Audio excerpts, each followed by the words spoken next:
Hey everyone, welcome back. Today's deep dive is, well, it's about education, but with a bit of a tech twist. Hmm. We're going all the way to South Africa. Oh, Yeah, it's interesting. this whole debate about their IT curriculum. Okay, I'm listening. So there's this proposal making the rounds to replace Delphi with Python as the main programming language they teach in schools. And, well, we're diving into the thick of it. Makes sense. Always good to keep an eye on what's happening in education around the world. What's the source for this? It's this proposal, pretty in-depth actually. But look, I gotta be honest, when I first skimmed it, my eyes kind of glazed over a bit. It's like they dove right into this whole Delphi versus Python ring. And I thought, hold on, not everyone speaks fluent programming language. Our listeners are sharp, but still. Uh-huh. Yeah, I get it. It's like you said education, but now I feel like I need a computer science degree just to follow along. Exactly. So before we even get to the heart of this debate, we need to level set a bit. For anyone who's ever looked at lines of code and thought, is this English? Can we break down what these languages actually are in a way that, even your dog could understand? Right. Challenge accepted. So imagine you're building something, anything. Could be a house of cards, could be a robot uprising, whatever works for you. You need instructions, right? In the coding world, those instructions come in different languages. Delphi and Python, they're just two of those languages, each with its own quirks. Okay, so kind of like choosing between, say, Lego instructions and a blueprint. Yeah, that's a good way to put it. One might have more pictures, the other's all about technical drawings. Both get you there, but which one's easier for a beginner? And that's kind of where this whole debate gets spicy, right? Hmm. Our source makes a pretty bold claim. They say Delphi's old news, fading fast, while Python is the future, especially when it comes to landing a job. They even went as far as to say Python's the key to unlocking better job opportunities for South African students. Is it really that simple? See, now that's the million-dollar question, isn't it? Right. It's true. Python's hot right now. It's like the trendy new coffee shop on the block, especially in fields like data science, machine learning, all that jazz. And yeah, South Africa's got skin in that game. Those industries are growing there too. But here's the thing. To say Python's some magic wand for the entire economy, well, It's a bit of a stretch. it's a bit of a stretch. Think about it. You wouldn't use a hammer to fix a leaky faucet, right?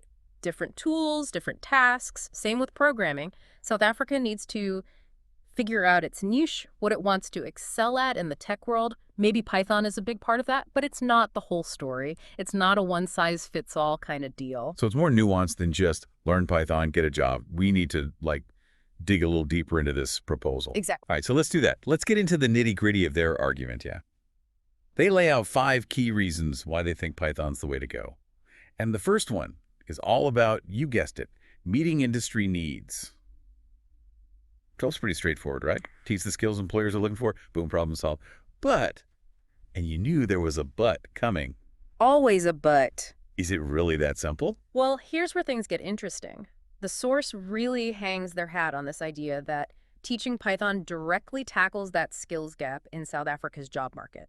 And yeah, knowing Python, it's like a golden ticket for some pretty sweet gigs. You've got places like Investec, big in finance, they live and breathe data analysis. Then there's Aerobotics, they're using AI to, get this, help farmers grow better crops. Wait, AI for farming? That's wild. And these are just a couple examples. Homegrown South African companies using Python in super innovative ways. So the demand, it's definitely there. But There's that but again. there's always a but. But it's not a one-size-fits-all kind of solution. Okay, so what about a student, maybe they're in a more rural area and they're super into, I don't know, hands-on stuff like local manufacturing. Python might not be their ticket to success. You hit the nail on the head. It all comes back to finding the right tool for the job. Now, here's another intriguing wrinkle in all of this.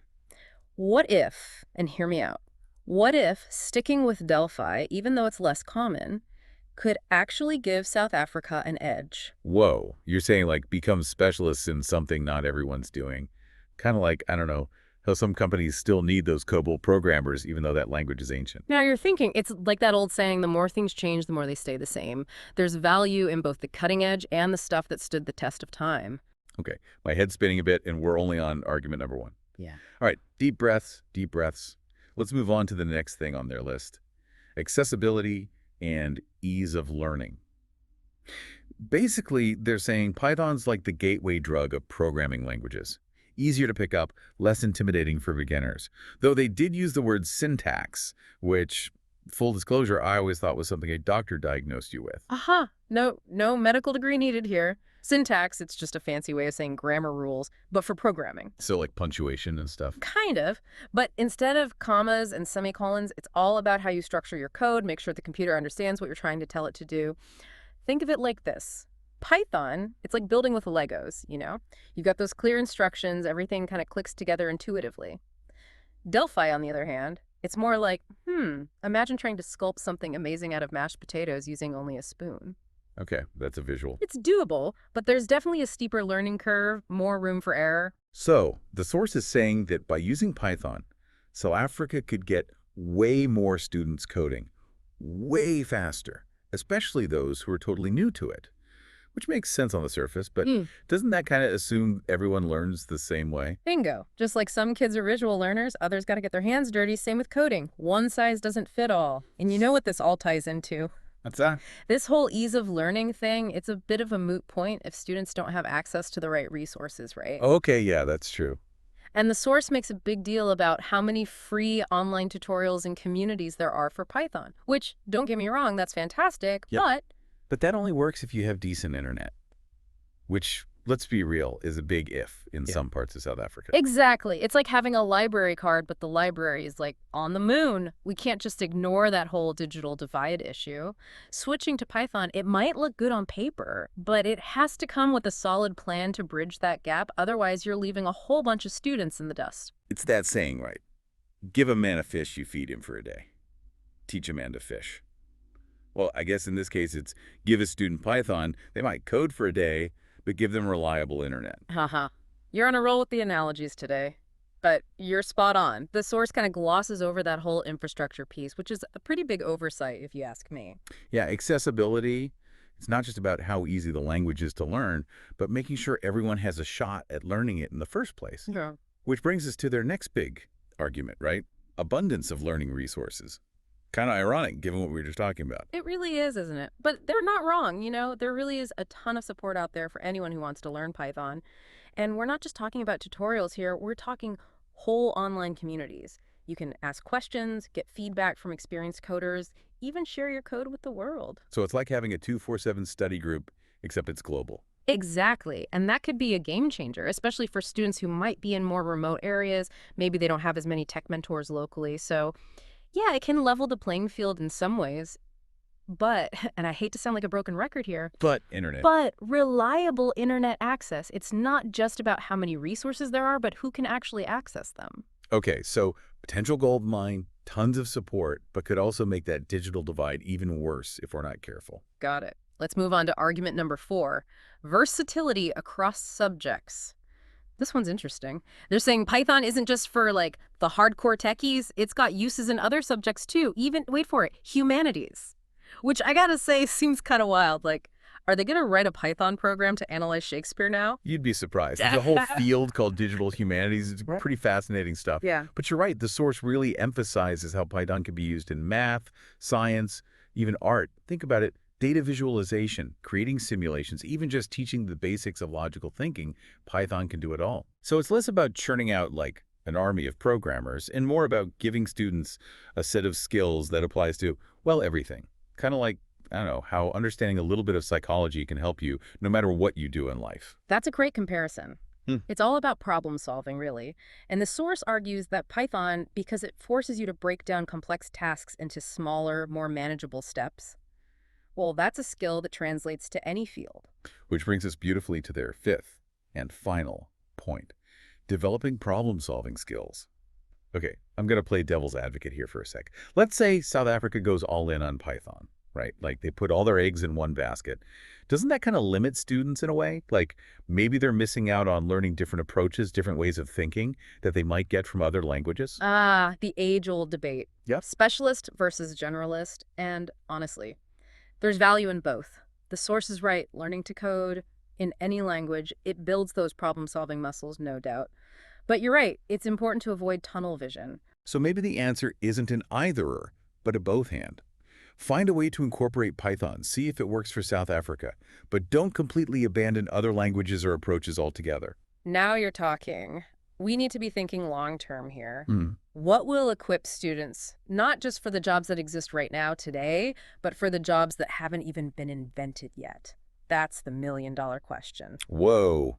This is a lot to unpack. I don't know about you, but my brain's doing a bit of a loop-de-loop right now, just trying to keep up with all this. It's a lot to consider, that's for sure. It really is. Okay, let's hit the pause button for a sec just to recap where we've landed. We started with this big, kind of loaded question. Should South Africa swap out Delphi for Python in their school's IT curriculum? And this proposal we've been picking apart, it definitely makes a compelling argument for Team Python. Yeah, they do. They really hammer home how it aligns with what industries are looking for right now, especially in those like booming tech sectors. And they make a good point about all those online resources, how those can be super valuable for learners. Right. And we can't forget that whole thing about Python being more beginner-friendly, Hmm. supposedly. Plus, they argue that it's got all these uses in other subjects, too, even beyond the usual math and science stuff, which, I gotta admit, that's pretty cool. Absolutely. And let's not gloss over that final point they made about problem-solving skills. Coffee. I mean, that's like the holy grail of education these days, right? No matter what you do in life, you got to be able to solve problems. 100%. Yeah. But, and I feel like there's always a but, Usually is. we did uncover some pretty big speed bumps along the way. That whole digital divide thing, that's not just a small pothole, that's a giant roadblock. We can't just pretend everyone's got equal access to the internet and all those amazing resources. Nope, you can't. And look, while hitching their wagon to Python might seem like the safest bet, we got to think long term here. Hmm. What about those more specialized areas where a language like Delphi might still have its place? Are we making sure these students aren't just learning a single tool, but that they're adaptable, ready to pick up new languages as technology changes? Because let's face it, Things change fast. faster than ever. It's all about striking that balance, isn't it? Give them a strong foundation, but also that flexibility to adapt, to thrive, even when things get messy and unpredictable. It's like we don't want them to just know how to use the tools they're given. We want them to be able to build their own tools if they need to. Exactly. And that takes a certain mindset, right? A curiosity, a willingness to experiment, to learn new things, even if it means messing up along the way.